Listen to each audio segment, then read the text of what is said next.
Essentially, it's been over a year since the Benghazi debacle took place, and it feels as though we're none the wiser as to what actually happened that night or as to who has been held accountable. What is your position on holding those in Washington to an honest standard when it comes to this issue? Well, I think the current administration has taken lying to a new level.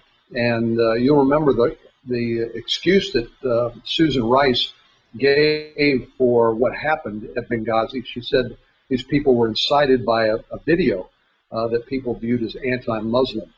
Well, we of course found out that that was not true, even though she went on 5 TV networks, I believe it was, to go through those talking points. Then the question became, how did she get that information? And so since the terrible tragedy that took 4 American lives in Benghazi, we've had a difficulty, to put it mildly, trying to get to the bottom of this.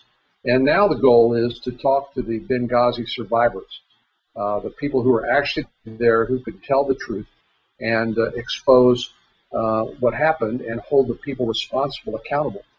This has been a cover-up from the very beginning, and I think we need to continue the good work that's being done in the House of Representatives under Darrell Issa, who's got the subpoena power, and use all the tools available to us to hold people accountable.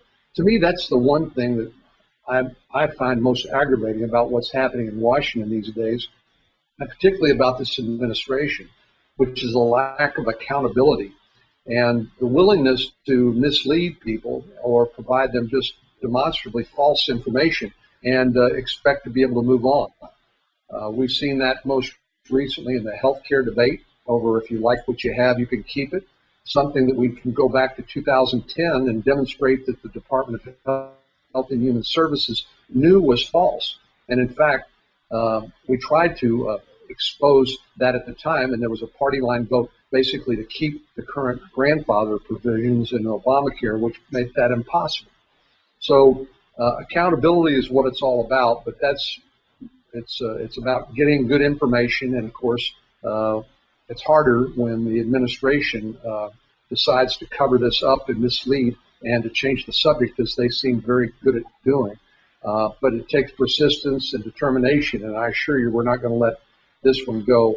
We're going to stay after it, because the people who lost their lives at Benghazi, their families deserve the truth, and the American people deserve the truth. They need to know who told them fabrications and who's been honest with them, and they need to let the chips fall where they may. So we're going to stay after it.